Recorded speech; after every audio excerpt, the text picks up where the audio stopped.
Hello dear student, आज की class में हम पढ़ने वाले हैं अवोगाद्रो के नियम के अनुप्रयोग। इससे पहले वाली जो क्लास थी उस क्लास के अंदर हमने अवोगाद्रो के नियम को पढ़ा था, है ना। अवोगाद्रो का नियम क्या होता है कि समान ताप व दाब पर गैसों के समान आयतन में अणुओं की संख्या क्या रहती है, निश्चित रहती है, फिक्स रहती है। आप अलग अलग गैसें भले ले लो लेकिन उनके अंदर अणुओं की संख्या क्या रहती है, निश्चित रहती है। ये हमने कहां पर पढ़ा था, ये हमने पढ़ा था अवोगाद्रो के नियम। अब हम यहां पर पढ़ने वाले हैं कि अवोगाद्रो के नियम जो है, इस नियम को हम कैसे यूज करेंगे और इस नियम से हम किन किन चीजों के बारे में पता कर सकते हैं, किन किन चीजों के बारे में हम जानकारी प्राप्त कर सकते हैं, किन किन चीजों के बारे में हम पता कर सकते हैं, तो वो हम पढ़ने वाले हैं। तो फर्स्ट नंबर क्या है, देखिए ध्यान से। फर्स्ट नंबर है अणु व परमाणु की परिभाषा। अणु व परमाणु की जो परिभाषा है उसका हम पता कर सकते हैं। फर्स्ट नंबर परिभाषा। अणु व परमाणु की जो परिभाषा है उसका हम उल्लेख कहां से कर सकते हैं, उसको हम एक्सप्लेन किससे कर सकते हैं, अवोगाद्रो के नियम से कर सकते हैं। हमने पिछले वाले वीडियो में जब हमने ब्रिजिलिस का एक सिद्धांत पढ़ा था, ब्रिजिलिस के सिद्धांत में या ब्रिजिलिस के नियम के अंदर हमने क्या देखा था कि कोई भी समान ताप व दाब पर जो गैसें होती हैं उसके समान आयतन में परमाणुओं की संख्या निश्चित होती है। जब हमने ये देखा कि, और जब हमने बाद में देखा था तो हमें ये पता लगा था कि परमाणु की वैल्यू हाफ आ रही थी। पिछले वाले वीडियो में हमने ये सब चीजें पढ़ी है। तो वहां पर हमारे उसके बाद ब्रिजिलिस के सिद्धांत में या ब्रिजिलिस के नियम के अंदर ही क्या कर दिया गया, परिवर्तन किया है, संशोधित किया किसने, अवोगाद्रो ने, और उसने एक नई परिभाषा दी। जब हम अवोगाद्रो के नियम को पढ़ लेते हैं तो हमें अणु और परमाणु की परिभाषा से भी हम परिचित हो जाते हैं। अवोगाद्रो के नियम के अनुसार किसी भी पदार्थ का वह सूक्ष्मतम कण, किसी भी पदार्थ का वह सूक्ष्मतम कण जो प्रकृति में स्वतंत्र अवस्था में पाया जाता है, प्रकृति में स्वतंत्र अवस्था में जो पाया जाता है उसे क्या कहते हैं, उसे अणु कहते हैं, ठीक है। और पदार्थ का वह सूक्ष्मतम कण जो प्रकृति में स्वतंत्र अवस्था में रह भी सकता है और नहीं भी रह सकता है। कुछ होते हैं वो परमाणु होते हैं, स्वतंत्र अवस्था रह भी सकते हैं, नहीं भी रह सकते हैं, उसे क्या कहते हैं, परमाणु कहते हैं, ठीक है। क्लियर हो गया यहाँ पर। यदि आप अवोगाद्रो के नियम को पढ़ोगे तो उस बात से हम इन अणु की परिभाषा को स्पष्ट कर लेंगे और परमाणु की परिभाषा को स्पष्ट कर लेंगे। अणु की परिभाषा का क्या मतलब होता है, जो प्रकृति में स्वतंत्र होगा, स्थायी होगा, प्रकृति में स्वतंत्र रह सकता है। यहां क्या रहेगा, यहां वो स्थायी होगा, यहां वो स्थायी होगा। लेकिन जो हमारा परमाणु है, परमाणु क्या होगा, it may be exist in nature और नॉट मे बी, ये हो भी सकता है और नहीं भी हो सकता है, प्रकृति के अंदर स्थायी रह भी सकता है और नहीं भी रह सकता है, ठीक है।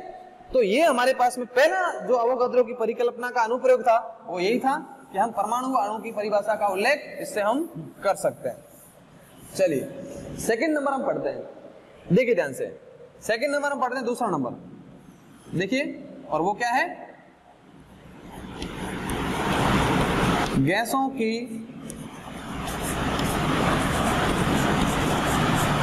परमाणुकता, गैसों की परमाणुकता ज्ञात करना, गैसों की परमाणुकता ज्ञात करना। सबसे पहले हमें यह समझना जरूरी है कि गैसों की परमाणुकता होती क्या है।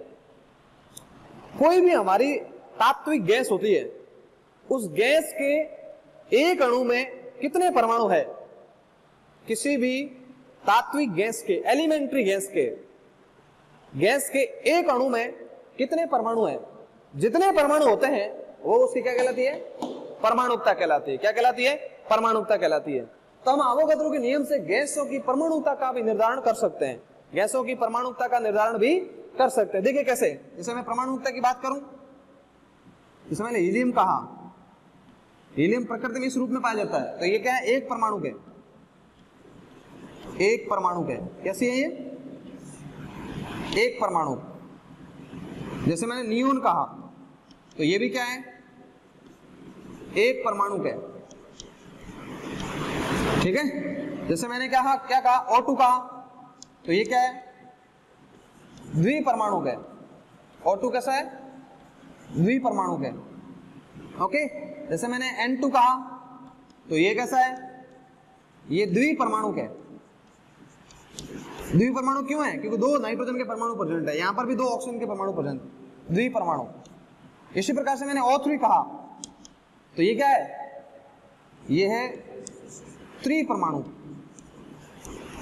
त्रिपरमाणु, समझ रहे हो? तो गैसों की परमाणुता का क्या मतलब होता है कि किसी भी गैस के, तात्विक गैस के या एलिमेंट्री गैस के एक परमाणु में कितने अणु, एक गैस के एक अणु में कितने परमाणु प्रेजेंट है, गैस के एक अणु में कितने परमाणु प्रेजेंट है, वही क्या कहलाती है, उसकी परमाणुता कहलाती है।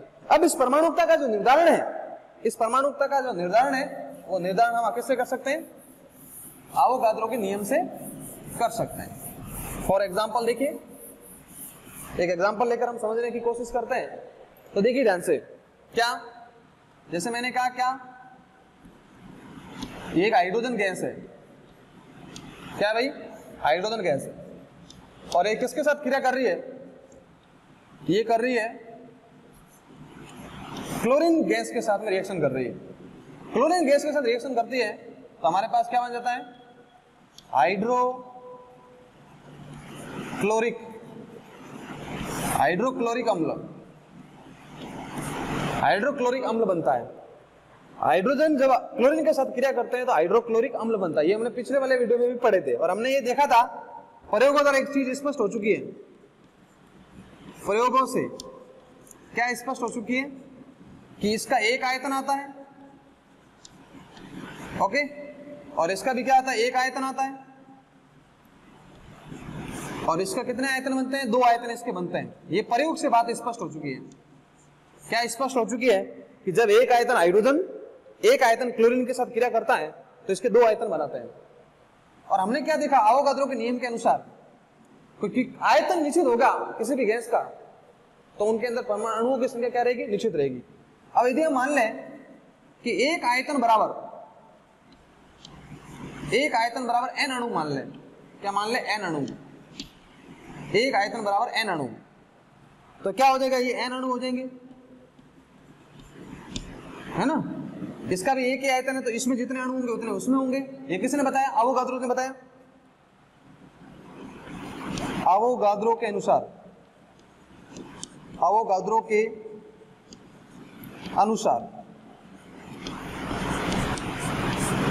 अनुसार इसके अंदर समान आयतन में समान अणु होंगे। इसमें n अणु है, इसमें n अणु है, तो इसमें कितने होंगे, डबल हो जाएंगे, 2n अणु हो जाएंगे। सीधी सी बात है, ये किसने बताया, आवोगाद्रो ने बता दिया। अब हम क्या करेंगे, n की वैल्यू को रख लेंगे 1, तो ये 2 अणु होंगे।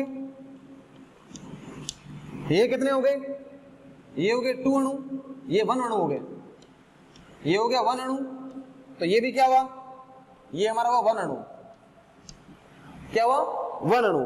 अब सुनो ध्यान से, इसको मैं लिखूंगा 1 अणु, क्या लिखूंगा, 1 अणु लिखूंगा। तो यहां पर क्या लिखूंगा, यहां पर लिखूंगा हाफ अणु, तो यहां पर क्या हो जाएगा, ये भी आधा हो जाएगा, ये भी हाफ अणु हो जाएगा। कि जब एक अणु इसका, एक अणु और इसका, एक अणु हाइड्रोजन का और एक अणु क्लोरीन का आपस में क्रिया करते हैं, इसके 2 अणु बनाते हैं, तो इसके एक अणु बनाने में कितने रिएक्शन करेंगे, देखो, इसका हाफ अणु, इसका हाफ अणु। अब सुनो ध्यान से, अब एक बात हमारे यहां से स्पष्ट हो रही है कि डाल्टन ने क्या बताया था कि अणु को हम यहां पर हाफ अणु का मतलब आप परमाणु तो नहीं हो सकता। कैसे, देखिए ध्यान से, मैं इसको कुछ इस तरह से लिखना चाहूं, इसको मैं मिटा देता हूं। देखिए, हाफ अणु जो है वो आप परमाणु के बराबर नहीं हो सकता, कांट पॉसिबल, ये तो नहीं है। क्यों ऐसा नहीं है, क्योंकि यहां पर डाल्टन के नियम का पालन नहीं हो रहा है। जो हमारा डाल्टन का नियम है, डाल्टन का सिद्धांत है, डाल्टन का सिद्धांत है, उस डाल्टन के सिद्धांत के विपरीत बात आ रही है। डाल्टन का सिद्धांत क्या कहता है कि परमाणु कैसा है, अविभाज्य है, लेकिन हम परमाणु को यहां पर क्या कर रहे हैं, आधा कर रहे हैं, जो पॉसिबल नहीं है। तो इसका मतलब हाफ अणु का मतलब, हाफ अणु का मतलब हाफ परमाणु तो नहीं हो सकता है। यदि हाफ अणु आप करोगे तो कम से कम एक परमाणु तो उसमें होगा ही होगा, हाफ अणु में के अंदर कम से कम एक परमाणु तो होगा ही होगा। तो इसका मतलब क्या हुआ कि हमारे पास जो हाफ अणु है, हाफ अणु का मतलब है, हाफ अणु का मतलब होता है एक परमाणु। हाफ अणु का मतलब है एक परमाणु, तो इसका मतलब मैं क्या कहूंगा, इसको लिखूंगा एक परमाणु, एक परमाणु, और इसको क्या लिखूंगा, एक परमाणु, क्या लिखूंगा, एक परमाणु। तो इसका एक परमाणु, इसके एक परमाणु के साथ क्रिया करके इसका एक अणु बना रहा है, क्या बना रहा है, एक अणु बना रहा है, किसका, हाइड्रोक्लोरिक अम्ल का। तो अब जरा ध्यान से देखिएगा कि आधे अणु में इसका कितना परमाणु प्रेजेंट है, क्लोरीन के आधे अणु में एक परमाणु प्रेजेंट है, आधे अणु में एक परमाणु प्रेजेंट है, ध्यान से सुनो, आधे अणु में एक परमाणु प्रेजेंट है। तो इसको मैं यदि पूरा एक कर दूं तो परमाणु कितने हुए, दो, कितने हुए, दो हुए ना, कि यहां पर क्या हुआ, यहां पर एक अणु हो जाएगा तो इसका डबल हो जाएगा, है ना। तो इसका मतलब इसके अंदर कितने हो जाएंगे हमारे पास में, इसमें अंदर हो जाएंगे दो परमाणु, और जब दो परमाणु, एक अणु में जितने परमाणु होते हैं यही क्या कहलाती है, इसकी परमाणुकता। तो देखो अवोगाद्रो के नियम से परमाणुकता का हमने पता कर दिया। यहां पर भी आप देख लो, यहां पर भी क्या देखोगे कि आधे अणु में एक परमाणु है, तो इस पूरे में कितने हुए, इस पूरे में हुए दो परमाणु, क्या हुए, दो परमाणु।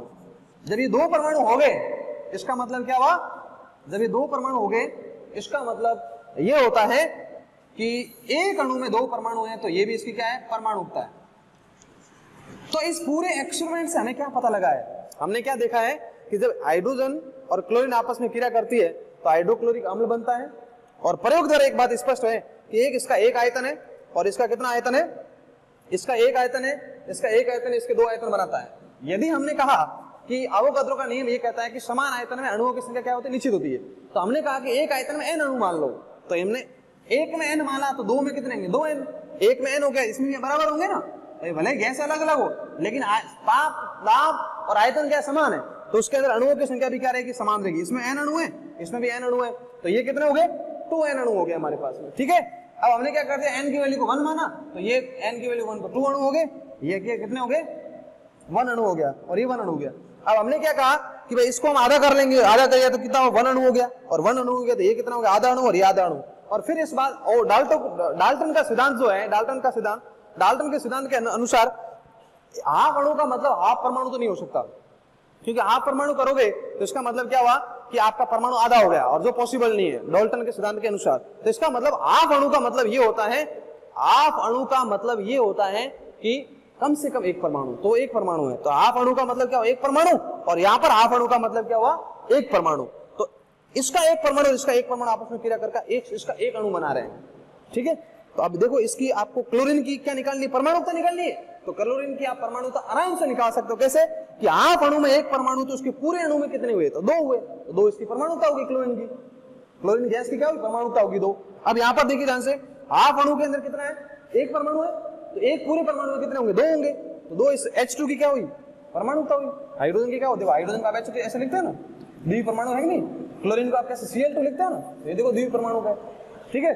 तो इस प्रकार से हमारा जो दूसरी एप्लीकेशन थी वो क्या थी, दूसरी एप्लीकेशन ये थी कि हम क्या कर सकते हैं, हम अवोगाद्रो के नियम का प्रयोग करते हुए, हम क्या अवोगाद्रो के नियम का प्रयोग करते हुए हम किस बात को निर्धारित कर सकते हैं, हम किसी भी गैस की परमाणुकता का हम पता कर सकते हैं, ठीक है। अब देखिए आगे एक और चीज को या तीसरी एप्लीकेशन को हम समझने की कोशिश करते हैं। तीसरी एप्लीकेशन को हम समझते हैं, देखिए ध्यान से अच्छे से। तीसरी एप्लीकेशन हमारी क्या है,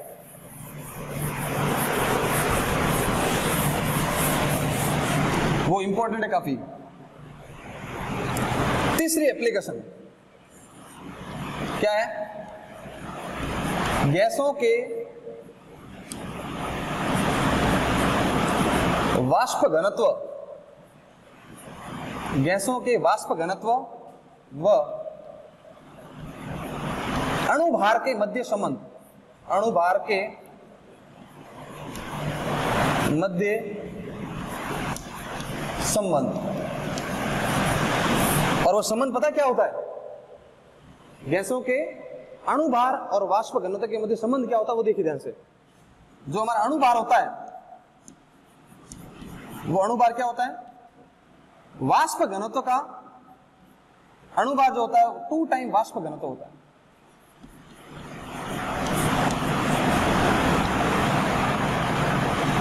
वाष्प घनत्व, अणुभार जो होता है वो वाष्प घनत्व का क्या होता है? 2 टाइम होता है। अणुभार जो होता है वो वाष्प घनत्व का 2 टाइम होता है। और इसका जो हम एक्सप्लेनेशन है, इसका जो एक्सप्लेनेशन हम किससे दे सकते हैं? आवोगाद्रो के नियम से हम आसानी से समझ सकते हैं। ये जो हमारे पास में है कि किसी भी गैस का अणुभार होता है वो वाष्प घनत्व का 2 टाइम होता है। वाष्प घनत्व का क्या होता है?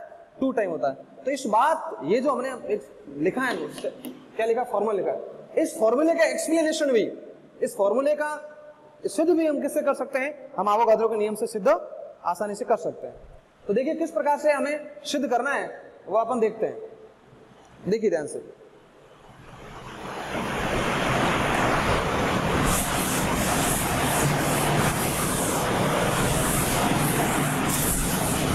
देखो सबसे पहले यदि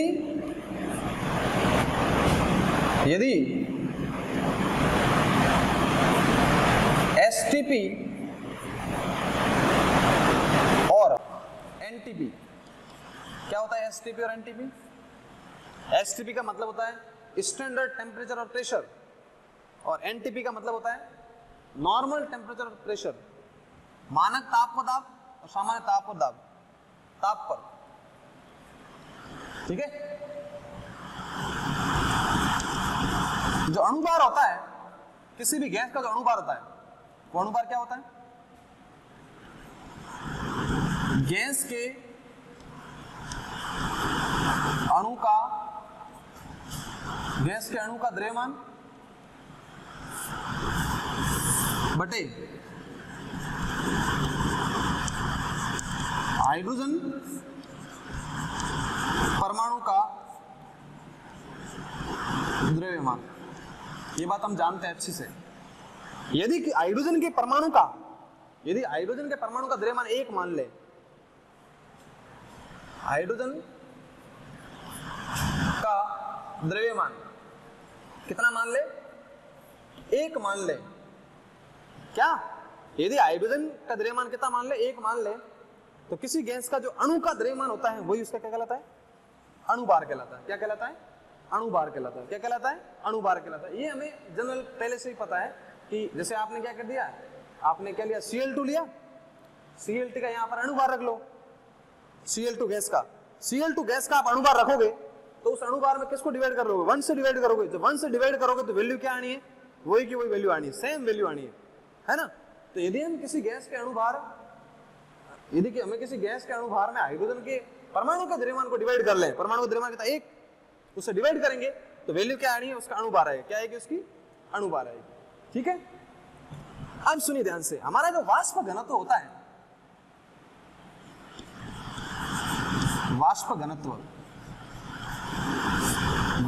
क्या होता है? सुनो ध्यान से। वाष्प घनत्व होता है किसी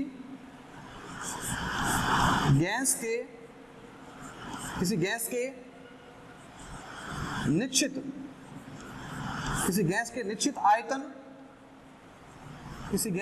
आयतन का भार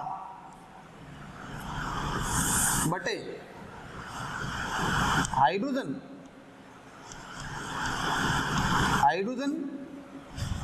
गैस के समान आयतन, का भार। बस ये हमारे पास 2 फॉर्मूले यदि आपको पता है तो आप डायरेक्ट सिंपल आप कर सकते हो, सीधे डायरेक्ट वाष्प घनत्व और अणुभार के बीच में संबंध निकाल सकते हो। हमारे पास 2 फॉर्मूले हैं कि किसी भी गैस के जो अणु का भार है, किसी भी गैस के अणु का भार जो है, यदि हम हाइड्रोजन के सापेक्ष निकालना चाहे तो हाइड्रोजन के परमाणु का द्रव्यमान क्या होना चाहिए? हाइड्रोजन के परमाणु का द्रव्यमान 1 होना चाहिए। यदि हाइड्रोजन के परमाणु का द्रव्यमान 1 मान लिया जाए तो गैस के अणु का द्रव्यमान इसका अणुभार कहलाता है। गैस के अणु का द्रव्यमान क्या कहलाता है? उसका अणुभार कहलाता है। और दूसरा है वाष्प घनत्व का क्या मतलब होता है कि किसी भी गैस किसी भी गैस के निश्चित आयतन का जो भार है वो हाइड्रोजन गैस के समान आयतन के भार के सापेक्ष निकाला जाए, हाइड्रोजन के समान आयतन के भार के सापेक्ष निकाला जाए तो वो किसके इक्वल होता है? वाष्प घनत्व के। किसी भी गैस के निश्चित भार का, निश्चित आयतन का जो भार है वो और हाइड्रोजन गैस के समान आयतन का भार कितना है, ठीक है, उससे निकालेगा तो क्या आएगा हमारे पास में? वाष्प घनत्व आ जाएगा। क्या आ जाएगा? वाष्प घनत्व। अब इन दोनों फॉर्मूले का प्रयोग करते हुए हम सिद्ध कर लेंगे कि हमारा जो अणुभार होता है वो क्या होता है? 2 गुना होता है किसका? वाष्प घनत्व का। किसी भी गैस का जो अणुभार होता है वो वाष्प घनत्व का क्या होता है? 2 टाइम होता है। अब सुनिए ध्यान से, अब यहाँ पर अवोगाद्रो नियम लगेगा। हमने क्या, ये अवोगाद्रो नियम की क्या पढ़ रहे हैं? परिकल्पना पढ़ रहे हैं। अवोगाद्रो नियम के अनुप्रयोग पढ़ रहे हैं। तो अवोगाद्रो नियम का हम प्रयोग करेंगे यहाँ पर। देखो, किसी गैस के निश्चित आयतन का अणुभार है। अब निश्चित आयतन में अवोगाद्रो का नियम ही क्या कहता है कि निश्चित आयतन में अणु कितने होंगे? बराबर होंगे। जैसे मैंने क्या कहा कि किसी गैस के निश्चित आयतन में n अणु है तो हाइड्रोजन के अंदर भी n होंगे क्योंकि आयतन समान है। तो इसको मैं कैसे लिख सकता हूं? वाष्प घनत्व, वाष्प घनत्व बराबर गैस के n अणु का भार बटे H2 के, इसको लिख रहा है H2 के n अणु का भार। हम इसको ऐसे लिखेंगे H2 के n अणु का भार, क्योंकि यहां पर हमने कौन सा अनुप्रयोग लगाया? हमने यहां पर लगाया अवोगाद्रो नियम। अवोगाद्रो नियम लगाया। अवोगाद्रो नियम के अनुसार गैस के निश्चित आयतन में इसका आयतन बराबर है। तो यहां पर n अणु है तो यहां पर भी क्या होंगे? n अणु होंगे। तो हमने ये लिख दिया कि हमारा जो वाष्प घनत्व होगा वो गैस के n अणु का भार बटे H2 के n अणु का भार हो गया। ठीक है, अब सुनो ध्यान से, यहां पर मैं लिखूंगा, देखिए ध्यान से। अब हमने क्या कर दिया? n की वैल्यू को 1 रख लिया, 1 रख दिया। तो इसको हम क्या करेंगे कि हमारा जो वाष्प घनत्व है, वाष्प घनत्व क्या हो जाएगा? गैस के एक अणु का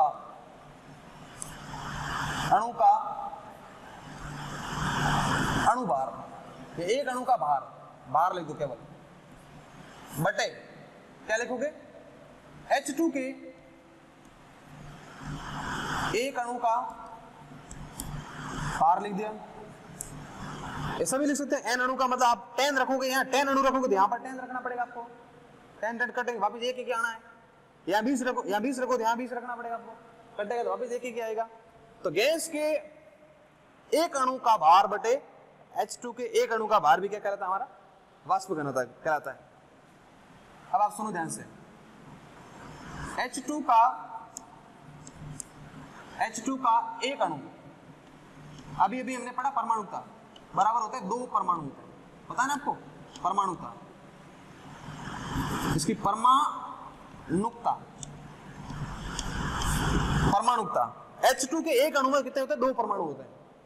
तो इस फॉर्मूले को मैं वापस कैसे लिख सकता हूं? वाष्प घनत्व बराबर क्या लिखोगे? गैस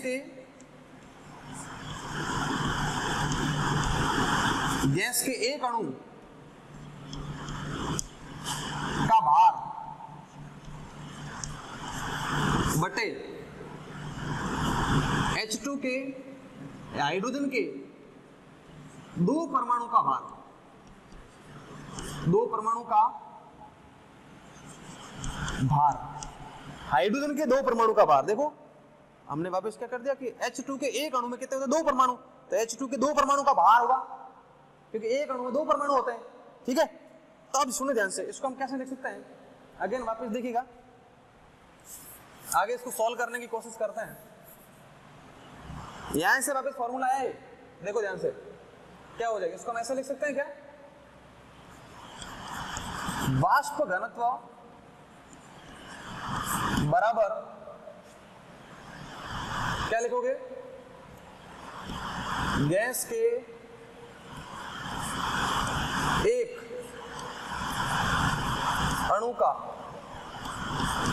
भार बटे, है ना, क्या हो जाएगा 2 इंटू हाइड्रोजन के एक परमाणु का भार। देखो ध्यान से, ये जो हमने लिखा ना यहां से लेकर यहां तक, देखो ध्यान से,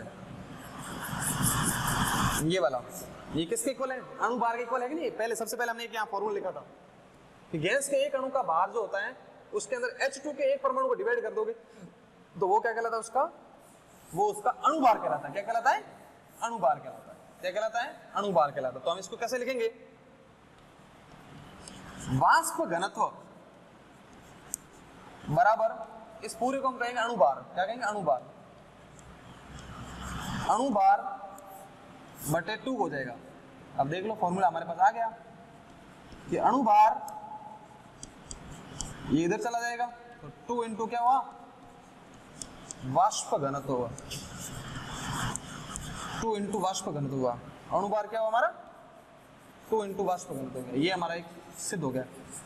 ये और ये हमने सिद्ध किससे किया है, हमने सिद्ध किया है अवोगाद्रो के नियम से। किसी भी अणु भार, किसी भी गैस का जो अणु भार होता है वो वाष्प घनत्व का क्या होता है, 2 टाइम होता है। और ये कहां से किससे सिद्ध हुआ, ये हुआ अवोगाद्रो के नियम से सिद्ध हुआ है। तो आज के वीडियो में हमने क्या पढ़ा, आज के वीडियो के अंदर हमने देखा कि हमने अवोगाद्रो का नियम पिछले वाले वीडियो में पढ़ा था और उस अवोगाद्रो के नियम के अनुप्रयोग क्या है, उसके एप्लीकेशंस क्या है। तो पहले हमने देखी कि अणु और परमाणु की परिभाषा का हम नए तौर से हम उसको सीख सकते हैं, ठीक है। दूसरे हमने पढ़ा कि किसी भी गैस के परमाणुकता का पता कर सकते हैं कि किसी भी गैस के एक अणु में परमाणु कितने हैं। और तीसरा नंबर जो हमने इंपॉर्टेंट पढ़ा कि अणु भार और वाष्प घनत्व के बीच में हमने संबंध देखा। किसी भी गैस के अणु भार और वाष्प घनत्व के बीच में क्या देखा, संबंध देखा। और वो संबंध क्या है, अणु भार जो होता है वो 2 इंटू वाष्प घनत्व होता है। तो इसको भी हम कहां से सिद्ध कर सकते हैं, हम अवोगाद्रो के नियम से इसको सिद्ध कर सकते हैं। तो आज के वीडियो में इतना ही। नेक्स्ट वीडियो में हम एक और एप्लीकेशन पढ़ेंगे, एक और अनुप्रयोग पढ़ेंगे। तब तक के लिए धन्यवाद।